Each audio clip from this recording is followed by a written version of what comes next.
फिर से आप सभी लोगों का हार्दिक अभिनंदन है हमारे चैनल एजुकेशन हब में। तो आज हम लोग स्टार्ट करने जा रहे हैं एनसीईआरटी क्लास 8 की साइंस को। ये हमारा पार्ट फर्स्ट है। आज ये रेगुलर डेली बेसिस पे ये वीडियो आएगा। इस वीडियो को बनाने का पर्पस है कि एनसीईआरटी किसी भी एग्जामिनेशन का बेस होता है, आधार होता है। अगर हमारी आधार अच्छी होगी तो ऑटोमेटिक हम सफल होंगे अपने एग्जामिनेशन में। तो एक मेरी छोटी सी कोशिश है सभी परीक्षार्थियों के लिए जो अभी जस्ट आने वाले एग्जामों में बैठने वाले हैं, एग्ज़ाम देने वाले हैं, जैसे BPSC, UPSC, all PCS, all government job के स्टूडेंट्स के लिए ये बहुत ही फायदेमंद साबित होगी, क्योंकि एनसीईआरटी पर ही डिपेंड है हमारी सफलता। एनसीईआरटी एक कोर है, बेस है। Textbook line to line यदि आप पढ़ लेते हैं तो कहीं ना कहीं ये आपके लिए बहुत ज़्यादा हेल्पफुल सिद्ध होगी, साबित होगी। तो चलिए हम लोग आज की क्लास स्टार्ट करते हैं। आज क्लास स्टार्ट करने से पहले मैं कुछ कीवर्ड्स की चर्चा करूंगा। ये कीवर्ड्स है क्या, हम लोग इस जो स्टार्ट कर रहे हैं फर्स्ट पार्ट में किस किस चीज़ों को देखेंगे, इनकी हम लोग अवलोकन करते हैं। ये कीवर्ड्स में हम लोग देखेंगे एग्रीकल्चरल प्रैक्टिसेज, कृषि पद्धतियाँ क्या है इसके बारे में जानेंगे। सेकेंड हमारा टॉपिक होगा क्रॉप क्या है इसको जानेंगे। फिर रबी क्या है उसको जानेंगे। खरीफ किसे कहा जाता है, कौन सा फसल खरीफ के अंतर्गत आता है उसके बारे में जानेंगे। फर्टिलाइजर्स, उर्वरक के बारे में जानेंगे। भंडार, फर्टिलाइजर्स के बाद हम लोग जानेंगे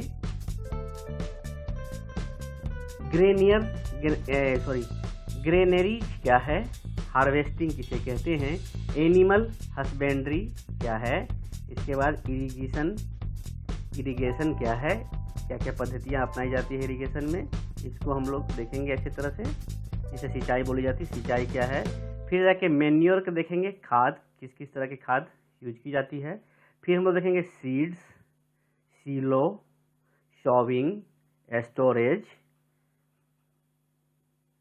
and threshing, weeds, weedicide and winnowing and plant. Okay, बुआई, जुताई, बीज, ये सब के बारे में हम लोग इस चैप्टर में विस्तृत अध्ययन करेंगे। ओके, तो इसे बारीकी से पढ़िएगा और ध्यान से समझिएगा, लाइन टू लाइन समझिएगा। Okay, thank you. तो हम लोग आगे बढ़ते हैं।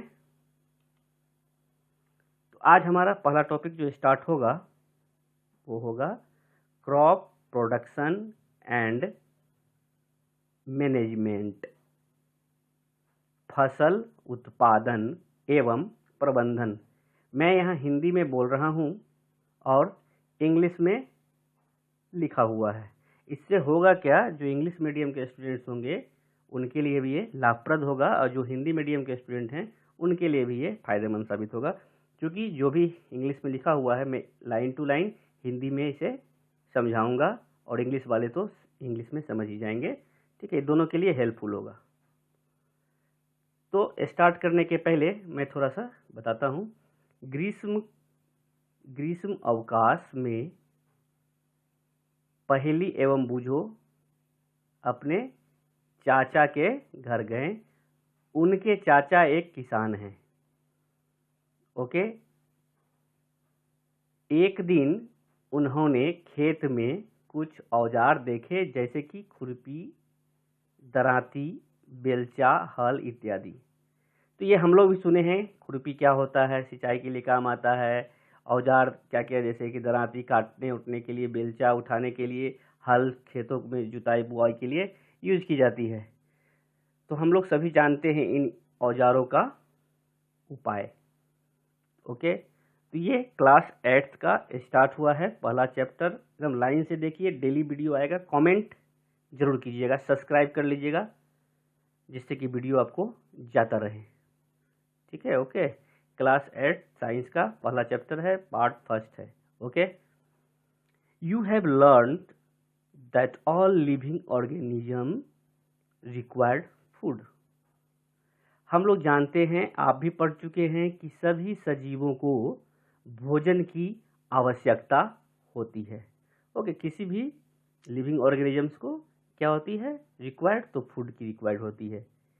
Plant can make their food themselves, तो हमें पता है कि पौधे अपना भोजन स्वयं बना सकते हैं। Okay, can you recall how green plants synthesise their own food? आपको याद है कि हरे पौधे अपना भोजन किस प्रकार संश्लेषित करते हैं? ये क्वेश्चन पॉइंट मैं बीच में इसलिए दिया हूँ कि आपके साइंस के और जो रिलेटेड क्वेश्चंस हैं वो भी सॉल्व होते जाएंगे। जैसे क्या है, फोटोसिंथेसिस के माध्यम से, प्रकाश संश्लेषण के माध्यम से हमारा प्लांट क्या करता है? तो अपने लिए भोजन बनाता है। ठीक है, तो क्या है, हरे पौधे अपना भोजन किस प्रकार संश्लेषित करते हैं। ओके, नेक्स्ट क्या है, animal including human can not make their own food. मनुष्य सहित सभी जंतु भोजन बनाने में असमर्थ हैं। वो खुद से अपना भोजन नहीं बना सकते, वो दूसरे पे डिपेंड होते हैं। तो जंतुओं के भोजन का स्रोत क्या होगा? नेक्स्ट है, so where do animals get their food from? क्या होगा फ्रॉम? कहाँ से वो अपना एनिमल गेट करते हैं? ये क्वेश्चन है।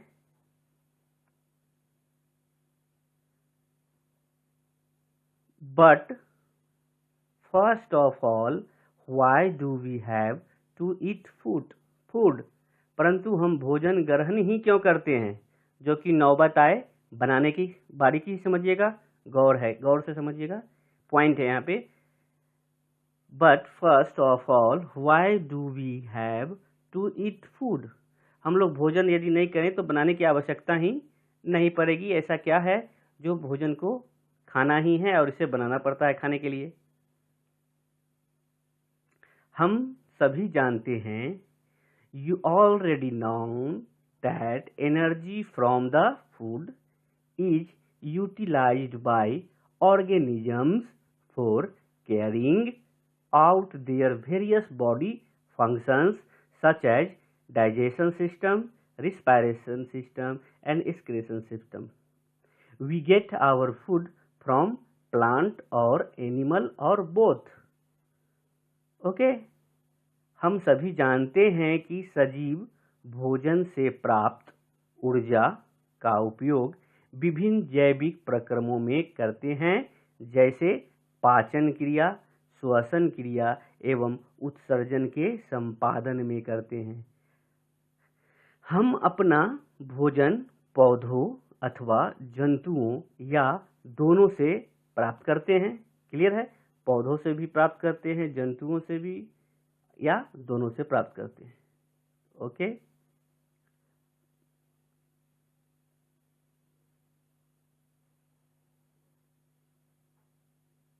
नेक्स्ट हम लोग देखते हैं क्या है,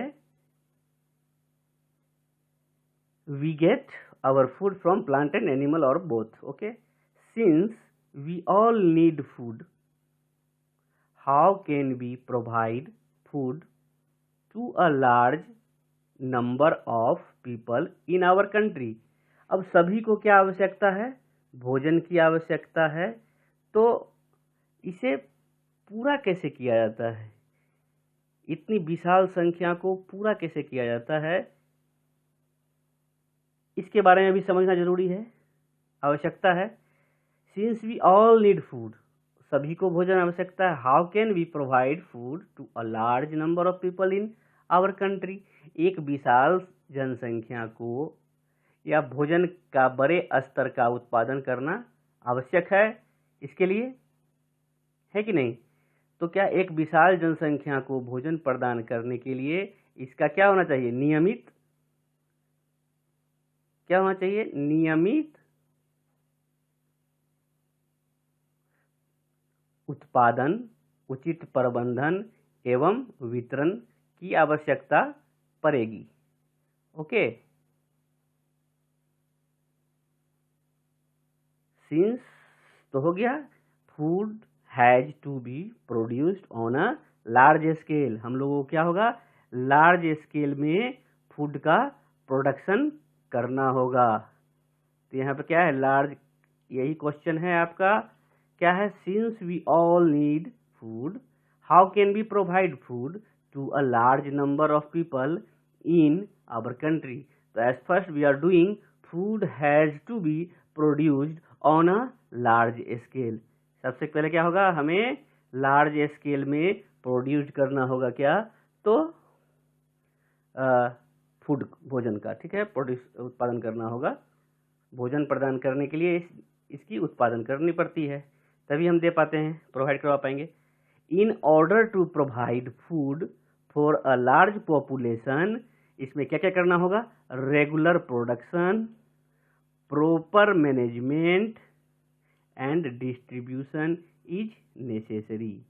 तो मतलब क्या? नंबर 1, रेगुलर, नियमित उत्पादन, रेगुलर प्रोडक्शन, प्रॉपर मैनेजमेंट, उचित प्रबंधन एवं डिस्ट्रीब्यूशन इज नेसेसरी, एवं वितरण आवश्यक है, तभी हम फुलफिल कर पाएंगे। यदि समझने में किसी प्रकार की प्रॉब्लम हो तो आप कमेंट जरूर कीजिएगा। चलिए हम लोग आगे बढ़ते हैं। नेक्स्ट है हमारा एग्रीकल्चरल प्रैक्टिसेज। अब एग्रीकल्चरल प्रैक्टिसेज क्या है, इसको हम लोग समझेंगे, जिसे कि कहते हैं कृषि पद्धतियाँ। कृषि पद्धतियाँ। Till 10,000 BC people were nomadic. क्या? नोमेडिक। नोमेडिक मीन्स क्या होता है? घुमंतु। क्या होता है? घुमंतु, याद रखिएगा। लगभग 1000 ईस्वी पूर्व तक मनुष्य क्या थे? तो घुमंतु थे। ओके, नोमेडिक मीन्स घुमंतु, याद रखिएगा। They were wandering in groups from place to place in search of food and shelter. वो क्या करते थे? वे एक स्थान से दूसरे स्थान तक भोजन एवं आवास की खोज में समूह में विचरण करते रहते थे, घूमते रहते थे, आवास के लिए, भोजन के लिए, उसकी खोज में घूमते रहते थे। ओके, नेक्स्ट है they ate raw fruits and vegetables and started hunting animal for food. वे कच्चे फल और सब्जियां खाते थे और उन्होंने भोजन के लिए क्या उपाय लगाया था? तो भोजन के लिए जंतुओं का शिकार करना आरंभ किया। जंतुओं का शिकार करना आरंभ किया अपने भोजन के लिए। हंटिंग करना स्टार्ट कर दिया। किसका? तो एनिमल का। किसके लिए? फूड के लिए। ओके, हंटिंग करना स्टार्ट किया। किसका? तो एनिमल का। और किसके लिए? तो फूड के लिए। कब? तो 10,000 ईस्वी पूर्व। ओके, और तभी क्या थे? वो नोमेडिक थे, घुमंतु थे। ओके, नेक्स्ट बढ़ते हैं। Later they could cultivate land and produce rice, wheat and other food crops. ठीक है, कालांतर में क्या हुआ? कुछ समय बाद खेती कर चावल, गेहूं एवं अन्य खाद्य फसलों को उत्पादित कर सके। उसके बाद कुछ समय बाद वो लोग क्या करने लगे? कल्टीवेशन करने लगे, खेती करने लगे, और वो फर्स्ट राइस, चावल, गेहूं और धान, गेहूं और अदर फूड क्रॉप्स का, खाद्य फसलों को उत्पादित कर सके। इस प्रकार क्या हुआ? तो कृषि का आरंभ हुआ। जैसे क्या होता है? आवश्यकता ही क्या है? आविष्कार की जननी होती है। यदि आपको किसी भी चीज़ की आवश्यकता होगी तो आप उसकी खोज करेंगे। खोज करते करते करते एक टाइम आएगा, वो खोज आपका सफल होगा। क्योंकि किसी भी काम को रेगुलर करने से, अभ्यास करने से, प्रैक्टिस करने से सफलता 100% मिलती है। ओके, तो ये लोग भी सक्सेस हुए और आगे जाके अपने आप को भोजन का पूर्ति करने के लिए खेती करना, कृषि करना स्टार्ट कर दिए। इस तरह से किसका जन्म हुआ, किसका प्रारंभ हुआ? तो इस प्रकार कृषि का प्रारंभ हुआ।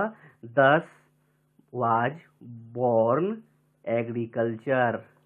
ओके, तो भोजन की आवश्यकता एग्रीकल्चर को क्या दी? जन्म दी। ओके, तो आवश्यकता ही आविष्कार की जननी होती है। When plants of the same kind are cultivated at one place on a large scale, it is called a crop. जब एक ही किस्म के पौधे किसी स्थान पर बड़े पैमाने पर उगाए जाते हैं तो इसे क्या कहा जाएगा? फसल कहते हैं। जैसे अपने ही इलाकों में देखते हैं गेहूं की खेती होती है तो एक लंबे प्लॉट में, बड़े स्केल में उस पर केवल गेहूं लगती है, तो वैसे उसे क्या कहा जाएगा? फसल कहते हैं। उदाहरण के स्वरूप मान लीजिए, क्या गेहूं की फसल का अर्थ है कि खेत में उगाए जाने वाले सभी पौधे किसके होंगे? तो गेहूं के ही होंगे। ओके, तो इसे क्या हम बोलेंगे? फसल बोलेंगे, क्रॉप बोलेंगे। तो ये क्वेश्चन आप देखे थे कीवर्ड्स में क्रॉप, तो क्रॉप क्लियर हो गया आपका। क्रॉप किसे बोलेंगे? Okay,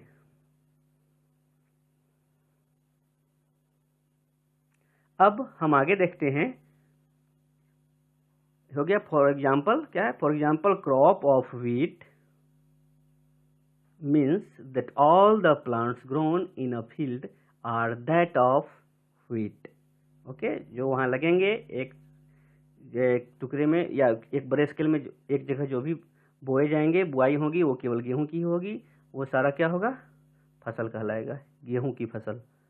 We know that crops are of different types. हमें पता है क्या? हम लोग जानते हैं कि क्रॉप्स, फसल, विभिन्न प्रकार के होते हैं, like cereals, vegetables and fruit. हम सभी जानते हैं क्या कि फसलें विभिन्न प्रकार की होती हैं, जैसे कि अन्न, सब्जियां एवं फल।